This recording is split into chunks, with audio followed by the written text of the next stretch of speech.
There's a moment when you realize the rules everyone else follows were never really built for you.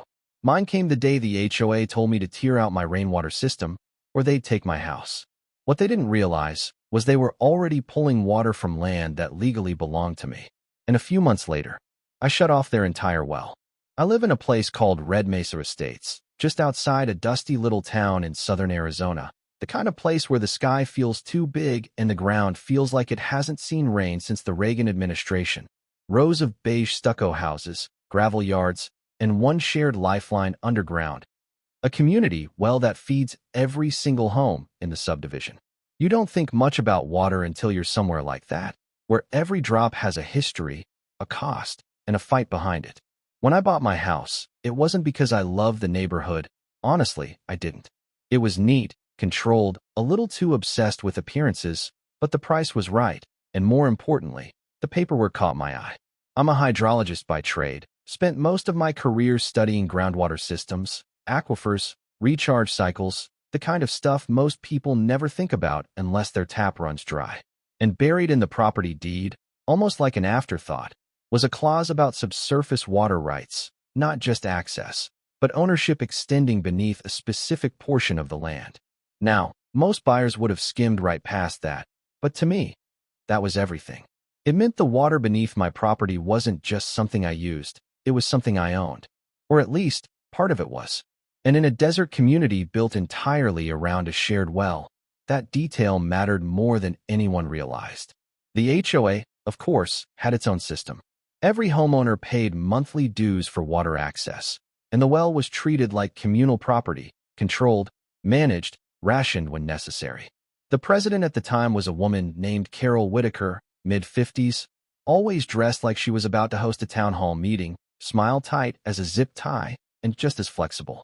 She wasn't a villain, not at first, more like someone who believed rules kept the world from falling apart, and anyone who stepped outside them was a problem to be corrected. For the first few months, I kept to myself. Fixed up the house, replaced some old piping, got a feel for how the system worked. But living in a place like that, you start noticing things, how wasteful people are when they think supply is endless, how fragile the infrastructure actually is, how one bad season could push everything to the edge. So I did what I've always done. I prepared. I installed a full rainwater collection system, gutters running along the roofline, filtration at the downspouts, and then buried a 20,000-gallon cistern in the backyard, completely underground, out of sight, tied into a separate plumbing loop that never touched the HOA system. It wasn't flashy, wasn't even visible unless you knew where to look, but it was efficient, and more importantly, it was mine. The first decent rain we got that spring, I stood out back watching the system fill, listening to that low, steady sound of water moving where it was supposed to go, and I remember thinking, this is how it should always be, self-contained, sustainable, no dependency. It took exactly 11 days for the HOA to notice. I got the letter in my mailbox, stamped and official, citing violation of community design standards, something about unauthorized exterior modifications and unapproved water infrastructure. They gave me 30 days to remove the system or face fines, escalating penalties, possible lien placement. It was written in that tone they always use, polite on the surface, but with teeth underneath.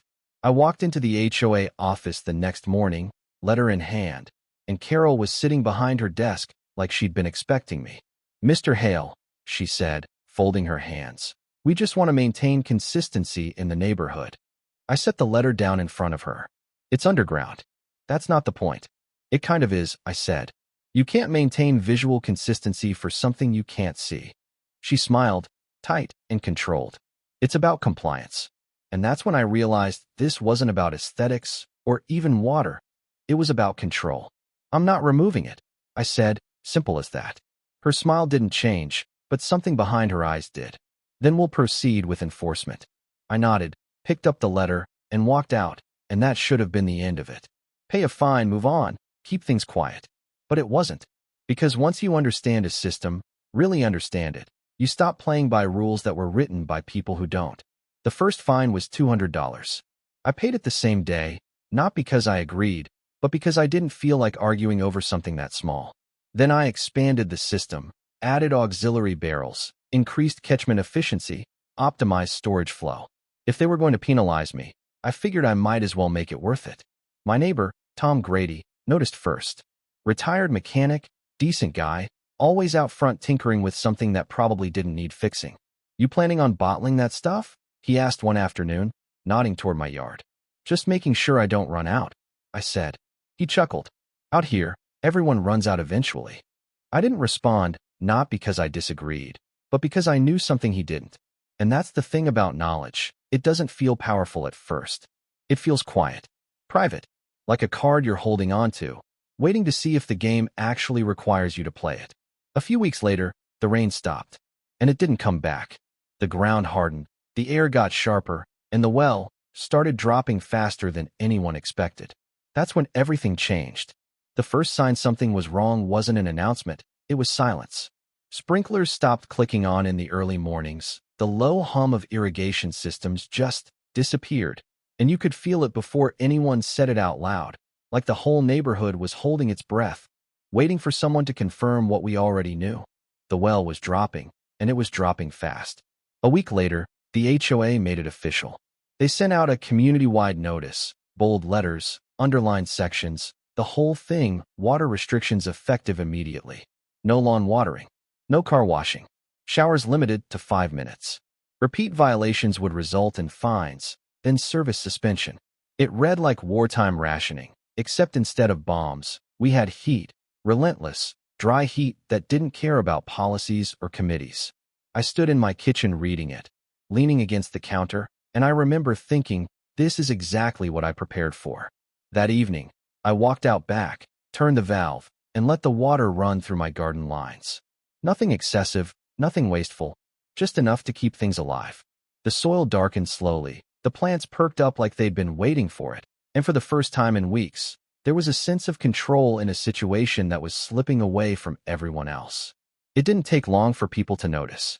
Tom leaned over the fence the next day, squinting at the green in my yard like it didn't belong there. "You still watering?" he asked. "Yeah," I said. He shook his head. "Man, they're cracking down hard. Carol's been driving around checking meters. I'm not using their water." He frowned, not fully understanding, but not pushing either. "Still, people are going to talk." And they did. Within days, my house became noticeable. While the rest of the neighborhood faded into shades of brown and dust, mine stayed stubbornly alive, green patches in the yard, a small vegetable bed that didn't look like it was dying, even a couple of potted plants out front that refused to wilt. It wasn't flashy, but in that environment, it might as well have been neon. I caught people slowing down as they drove past, neighbors walking their dogs taking longer routes just to look. And the looks, they weren't just curiosity. There was something else mixed in there, frustration, suspicion, maybe even resentment. Because when everyone's being told to sacrifice, and one person clearly isn't, it doesn't sit right. The knock came on a Tuesday afternoon. Sharp. Official. I opened the door, and there she was. Carol Whitaker, standing straight as ever, but this time she wasn't alone. A sheriff's deputy stood a few steps behind her, hands resting casually near his belt, not aggressive, but present enough to make a point. "Mr. Hale," she said, voice polite but tight. "We need to discuss your water usage." I stepped outside, closing the door behind me. "I figured you might." She glanced past me, toward the backyard. "We've received multiple reports that you've been violating the current restrictions. I haven't used a single gallon from the community well in weeks." The deputy shifted slightly, watching both of us, but saying nothing. Carol tilted her head. "That's not possible. Your landscaping is clearly being maintained." "It is." "With what water?" I held her gaze for a second, then gestured toward the side of the house. "Come take a look." There was a moment where she hesitated, not out of fear, but calculation. Then she nodded, and the three of us walked around back. I opened the access panel, showed her the filtration system, the inlet lines, and finally the readout on the cistern, still holding strong, thanks to the heavy rains earlier that year. "This is independent," I said. "Collected, stored, and used entirely on my property. It's not connected to your system in any way." She stared at it longer than I expected, her expression tightening as the reality settled in. The deputy leaned in slightly, nodding like he understood enough to know this wasn't a simple violation. "So," I continued, "I'm not breaking any water restrictions. I'm just not dependent on your supply. She straightened up, smoothing out the front of her blazer like she was resetting herself. That doesn't change the fact that community guidelines apply to all residents. I let out a small breath, almost a laugh. Guidelines for what? Resource conservation? I already conserve mine. It's about fairness, she snapped, the first crack in her composure. Everyone is making sacrifices. You don't get to exempt yourself. There it was, not about rules, not about systems, about perception. Fairness, I said slowly, would be everyone taking responsibility for their own resources. I just happened to do it earlier. Her jaw tightened. If you continue to ignore the restrictions, we will escalate enforcement. You can try. The deputy cleared his throat softly, like a reminder that this was getting close to crossing a line. Carol held my gaze for another second, then turned and walked off, heels clicking harder than before. That should have been the end of it. But instead, it was the beginning of something else. Because a few days later, I got another letter. This one wasn't about aesthetics. It accused me of unauthorized water usage, potential tampering with community supply, and warned of legal action if I didn't comply with restrictions immediately. They weren't just trying to find me anymore, they were building a case. I sat at my desk that night, letter in one hand, property deed in the other, and for the first time since this started, I felt something shift. Not fear, something sharper. Focus. Because if they were willing to push this into legal territory, then so was I. I made a call the next morning. Her name was Dana Mercer, water rights attorney, based out of Phoenix, someone I'd crossed paths with years ago during a groundwater dispute case. Sharp, precise, the kind of person who doesn't waste words or time. You don't call me unless something's interesting, she said when she picked up. It just got interesting, I replied. I sent her everything, the HOA documents, the violation notices, and most importantly, my property deed. She called me back 2 days later, and I could hear it in her voice before she even said it. You've been sitting on this the whole time? She asked. I wanted to see if it mattered. It matters, she said flatly. More than you think. She walked me through it piece by piece, slow and deliberate. The subsurface rights outlined in my deed weren't just limited to vertical access beneath my house. They extended laterally into a defined section of the aquifer, and based on the original land surveys. That well they're using, she said, pausing just long enough to let it land. There's a very good chance it's drawing from your section. I leaned back in my chair, staring at the ceiling, and for a second, everything went quiet. Define very good chance, I said. Strong enough to take to court, she replied. And strong enough to shut them down if a judge agrees. Now here's the thing. I didn't set out to start a legal war. I just wanted to be left alone, to manage my own resources without interference. But once someone tries to take control of something that's legally yours, it stops being about preference. It becomes about principle. What happens if we're right? I asked. Dana didn't hesitate.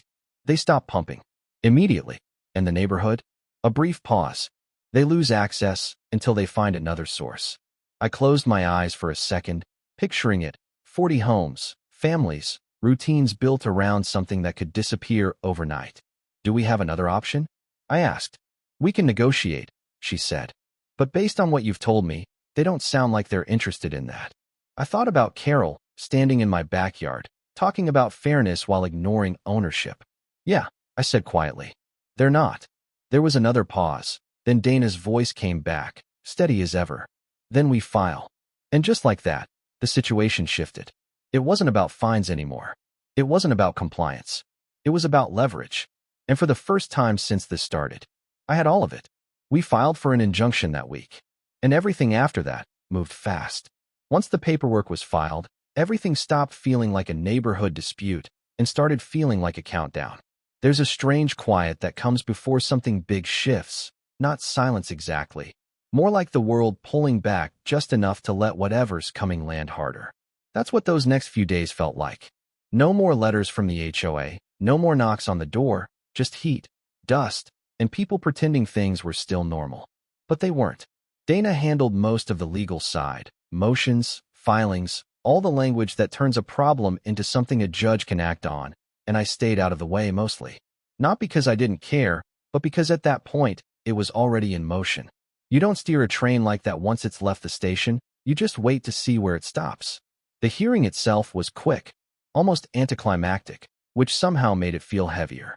No dramatic speeches, no shouting, just documents, maps, survey lines drawn decades ago that suddenly meant everything. Dana walked the judge through it clean and precise, showing how the subsurface rights extended, how the aquifer overlapped, how the HOA well, whether they realized it or not, was tapping into something they didn't own. Carol was there too. Different from before, same blazer, same posture, but the confidence had cracks in it now. She kept glancing at the documents like they might change if she stared long enough. At one point, our eyes met across the room, and there was something in her expression I hadn't seen before. Not anger, not authority, uncertainty. The judge didn't take long. He leaned back, flipped through the last few pages, then set them down with a kind of finality that didn't need explanation. Based on the deed and survey evidence, he said, calm and measured, the plaintiff has demonstrated a valid claim to subsurface water rights extending into the aquifer currently accessed by the HOA well.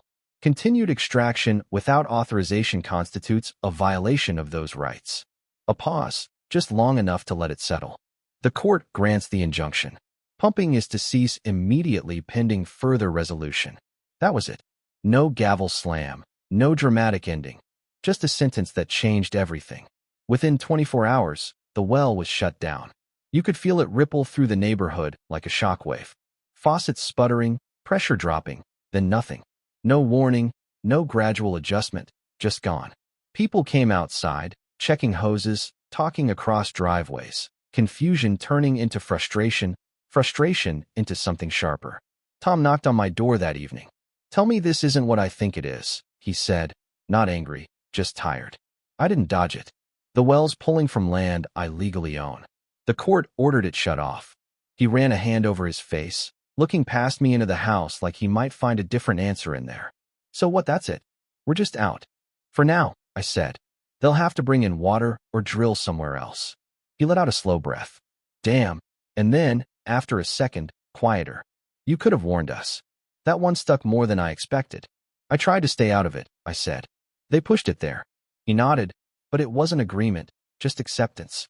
"Yeah, well, guess we're all in it now." Over the next few days, the HOA scrambled. Water trucks started rolling in, lining the streets like something out of a disaster zone. Temporary tanks set up at corners, people filling containers, rationing again. Except this time it wasn't preventative. It was reactive. Expensive, too. I heard numbers floating around, for $1,000 a day just to keep basic supply moving. And Carol, she finally came back. No deputy this time. No clipboard, no posture. Just her. She knocked softer than before, and when I opened the door, she didn't try to step into authority. She just stood there, looking like someone who hadn't slept much in the last few nights. "Can we talk?" she asked. I stepped aside, let her in. We sat at the kitchen table, same place I'd read those first letters weeks ago, and for a moment neither of us said anything. It wasn't hostility, just the weight of everything that had already happened sitting between us. "We didn't know," she said finally. "About the rights, the overlap, none of it." "I believe you," I said. "But you still did this." I leaned back slightly, not defensive, just honest. "You tried to force me to remove something that was legally mine. You escalated it." Her lips pressed together, like she wanted to argue but didn't have the ground for it anymore. "We have families out there," she said, softer now. "People who didn't have anything to do with this." "I know. Then help us fix it." There it was, not a demand, not even really a request, more like a last option spoken out loud.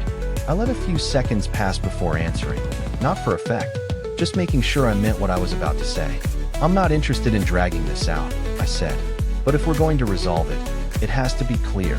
She nodded quickly. "Okay, no more fines. Not now, not later. Full acknowledgement that my water system is independent and outside HOA control. And compensation for the extraction that's already happened." Her eyes flicked up. "Compensation? You've been pulling from my section of the aquifer for years," I said. "That has value." She hesitated. "How much?" $12,000. The number hung there for a second, not huge in the grand scheme of what they were about to spend, but enough to make it real. She looked down at her hands, then back at me. "If I agree to this, you'll allow the well to operate again? I'll grant access moving forward under defined terms. No ambiguity." Another pause, and then she nodded. "Okay." We drew up the agreement that same day. Dana handled the language, made sure everything was airtight, and by the time the sun went down, it was signed. Carol's hand shook a little when she wrote her name, not dramatically, just enough to notice if you were paying attention. The well came back online the next morning. Water returned, pressure stabilized, and just like that, the immediate crisis was over. But the consequences didn't stop there. The HOA had to drill a new well, one completely outside my subsurface boundary, and that kind of project doesn't come cheap. Last I heard, it ran close to $200,000, split across the homeowners as a special assessment. Everyone paid, except me. Tom mentioned it a few weeks later, half joking as we stood by the fence. Hell of a time to be exempt, he said. Didn't plan it that way, I replied. He smirked slightly. Yeah, but you didn't exactly fight it either. Fair point. Carol moved out about 2 months after everything settled. I didn't see her leave, just noticed the house go up for sale, then empty. Someone told me the assessment hit harder than expected, and, well, sometimes consequences don't care who started what. As for me, things got quieter again. The system kept working, same as before. Rain came when it came, got stored, got used. No dependence, no restrictions. Just a loop that made sense. And then something interesting started happening. Neighbors began knocking, not with complaints, but questions. How much water do you have stored? Could you spare some? Just until things stabilize. At first, I gave some away. Didn't think much of it. People needed it. I had it. Simple. But demand doesn't stay simple for long. So I set a price. 5 cents a gallon. Nothing outrageous, just enough to make it structured, sustainable, real. And people paid it. Not happily, not angrily, just practically. Because at the end of the day, water isn't about feelings. It's about access.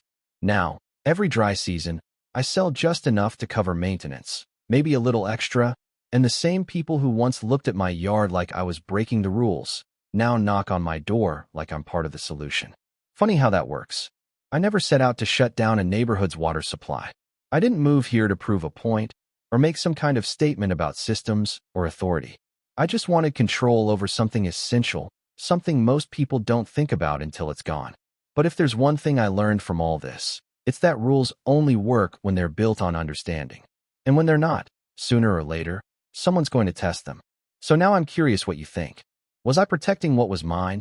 Or did I go too far when other people got caught in the fallout? Because out here, the line between right and wrong isn't always as clear as people like to pretend. Let me know where you land.